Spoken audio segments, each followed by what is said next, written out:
নমস্কার, আমি সৌরভ। আমাদের চ্যানেলে আপনাকে স্বাগত।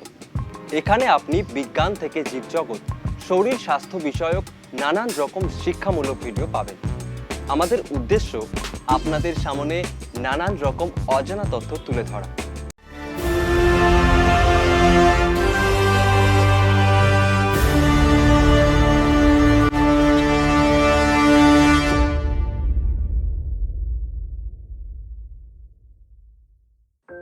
সত্যজিৎ রায়ের জীবনী। সত্যজিৎ রায় শুধুমাত্র একজন ভারতীয় আন্তর্জাতিক মানসম্পন্ন চলচ্চিত্র পরিচালক ছিলেন না, সত্যজিৎ রায় ছিলেন বিশ্বের অন্যতম শ্রেষ্ঠ চলচ্চিত্র পরিচালক। সত্যজিৎ রায় শুধু দেশের নয়, বহু আন্তর্জাতিক শ্রেষ্ঠ পুরস্কারগুলি অর্জন করেন একাধিকবার। এক হিসেবে জানা যায় 1984 সন পর্যন্ত তিনি মোট 28টি আন্তর্জাতিক চলচ্চিত্র পুরস্কার লাভ করেন, যা বিশ্বের চলচ্চিত্র ইতিহাসে আর কারো পক্ষে অর্জন করা সম্ভব হয়নি। সত্যজিৎ রায় কে ছিলেন? সত্যজিৎ রায় ছিলেন একজন ভারতীয় চলচ্চিত্র নির্মাতা, চিত্রনাট্যকার, শিল্প নির্দেশক, সঙ্গীত পরিচালক এবং লেখক। পথের পাঁচালী, অপরাজিত 1956 ও অপুর সংসার 1959 এই তিনটি একত্রে অপু ত্রয়ী নামে পরিচিত, এবং এই চলচ্চিত্র ত্রয়ী সত্যজিতের জীবনের শ্রেষ্ঠ কর্ম হিসাবে বহুল স্বীকৃতি। 2রা মে 1921 জন্মস্থান ময়মনসিংহের মসুয়ায় জন্মগ্রহণ করেন পিতা সুকুমার রায় ও মাতা সুপ্রভা দেবী। 1921 খ্রিস্টাব্দ 2রা মে ময়মনসিংহের মসুয়ায় জমিদার বংশে সাহিত্যিক, চিত্রশিল্পী ও আন্তর্জাতিক খ্যাতিসম্পন্ন চলচ্চিত্রকার সত্যজিৎ রায় জন্মগ্রহণ করেন। কলকাতার জোড়াসাঁকো ঠাকুর পরিবারের মতোই মসুয়ার রায়চৌধুরী পরিবারও বাংলার সাহিত্য ও সংস্কৃতি ক্ষেত্রে তাদের বিশেষ অবদানের জন্য চিরস্মরণীয় হয়ে আছে। সত্যজিৎ রায়ের শৈশব। তার যখন 2.5 বছর বয়স, তখন তিনি পিতৃহারা হন। মাতা সুপ্রভা দেবীর সঙ্গে সত্যজিৎ 6 বছর বয়স থেকে মামার বাড়িতে থাকেন। মায়ের কাছেই প্রাথমিক পড়াশুনো। আরও সংসারের প্রয়োজনে সুপ্রভা দেবীকে একসময় বিদ্যাসাগর বাণীভবন বৃদ্ধাশ্রমে সেলাইয়ের কাজও করতে হয়েছিল। সত্যজিৎ রায়ের শিক্ষা জীবন। 10 বছর বয়সে বালিগঞ্জ হাই স্কুলে 5th ক্লাসে, অর্থাৎ এখনকার মতো ক্লাস 6-এ ভর্তি হন। এখান থেকে ম্যাট্রিক পাস করার পর তিনি প্রেসিডেন্সি কলেজ থেকে অর্থনীতিতে অনার্স নিয়ে বিএ পাস করেন 1938 খ্রিস্টাব্দে। বাবা এবং ঠাকুরদার কাছ থেকে উত্তরাধিকার সূত্রেই শিল্প সাহিত্যের প্রতিভা লাভ করেছিলেন সত্যজিৎ। স্কুলে থাকতেই বাড়ির সংগ্রহের রেকর্ড শুনে পাশ্চাত্য সঙ্গীতে দীক্ষিত হয়ে যান। ব্রাহ্মণ পরিবারের সন্তান হিসেবে এর পাশাপাশি ব্রহ্মসঙ্গীত, রবীন্দ্রসঙ্গীত ও ভারতীয় মর্গ সঙ্গীতের প্রতিও অনুরাগ জন্মেছিল। চিত্রশিল্পের চর্চা বাল্য বয়স থেকেই ছিল। বিএ পাস করার পর শিল্প শিক্ষার জন্য ভর্তি হন রবীন্দ্রনাথের শান্তিনিকেতনে। কিন্তু আধুনিক মনা সত্যজিতের পক্ষে এখানকার পরিবেশ মনপুত না হওয়ায় শিক্ষা অসমাপ্ত রেখেই কলকাতায় চলে আসেন। সত্যজিৎ রায়ের কর্মজীবন। 1940 খ্রিস্টাব্দের এপ্রিল মাসে তিনি ব্রিটিশ বিজ্ঞাপন কোম্পানি ভিজে কিমার সংস্থায় জুনিয়র ভিজুয়ালাইজার হিসাবে যোগ দেন। এই সময়ই তিনি সিগনেট প্রেস প্রকাশন সংস্থার বইয়ের প্রচ্ছদ আঁকা শুরু করেন। ছোটদের পত্রিকা মৌচাকেও তার প্রথম আঁকা অলঙ্করণ প্রকাশিত হয়।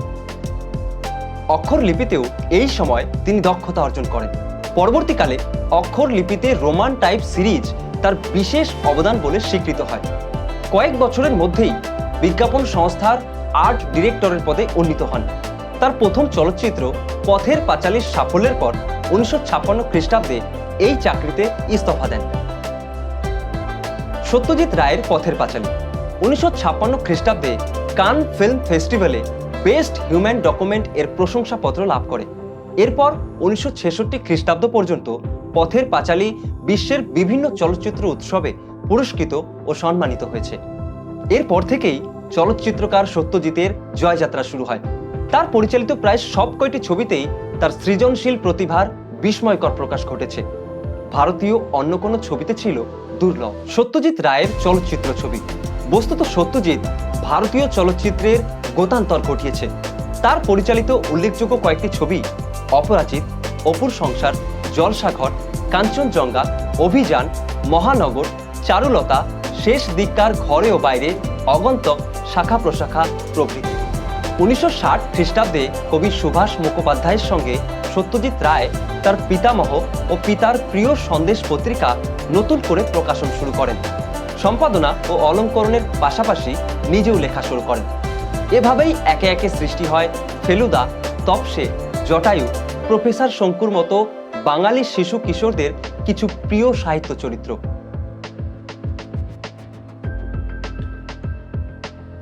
1977 সালে পরিচালনা করেন প্রথম হিন্দি ছবি শতরঞ্জ কে খিলাড়ি।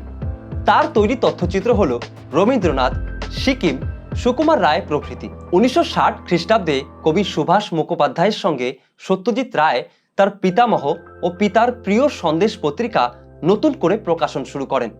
সম্পাদনা ও অলঙ্করণের পাশাপাশি নিজেও লেখা শুরু করেন। এভাবেই একে একে সৃষ্টি হয় ফেলুদা, তপসে, জটায়ু, প্রফেসর শঙ্কুর মতো বাঙালি শিশু কিশোরদের কিছু প্রিয় সাহিত্য চরিত্র। লিওলের ছড়া অবলম্বনে পাপাঙ্গুল তার প্রথম রচনা। 1969 খ্রিস্টাব্দে বাদশাহী আংটি প্রকাশিত হয়। সেই থেকে 1991 খ্রিস্টাব্দ পর্যন্ত নয়না রহস্য তার সর্বশেষ বই প্রকাশিত হয়। সাহিত্যের আসরেও গল্প বলার স্বকীয় বৈশিষ্ট্যের জন্য অল্প সময়ের মধ্যেই সত্যজিৎ প্রশংসা ও প্রতিষ্ঠা লাভ করে। তার রচিত কয়েকটি উল্লেখযোগ্য গ্রন্থ হল প্রফেসর শঙ্কুর কাণ্ড কারখানা, সোনার কেল্লা, 52 রহস্য, জয় বাবা ফেলুনাথ, গোরস্থানে সাবধান, যত কাণ্ড কাঠমান্ডুতে, তারিণী খুড়োর কীর্তিকালাপ, দার্জিলিং জমজমাট প্রভৃতি। সত্যজিৎ রায়ের পুরস্কার। 1967 খ্রিস্টাব্দে প্রফেসর শঙ্কু বছরের শ্রেষ্ঠ শিশু সাহিত্য গ্রন্থরূপে আকাদেমি পুরস্কার লাভ করে। সাহিত্যিক হিসাবে এছাড়াও চলচ্চিত্রকার হিসাবে সত্যজিৎ দেশের ও বিদেশের বহু পুরস্কার ও বিশ্ববিদ্যালয়ের সাম্মানিক ডি লিট উপাধি লাভ করেন। বিশ্বভারতীর দেশিকোত্তম সম্মান এবং ভারত সরকারের ভারত রত্ন উপাধিতে ভূষিত হন।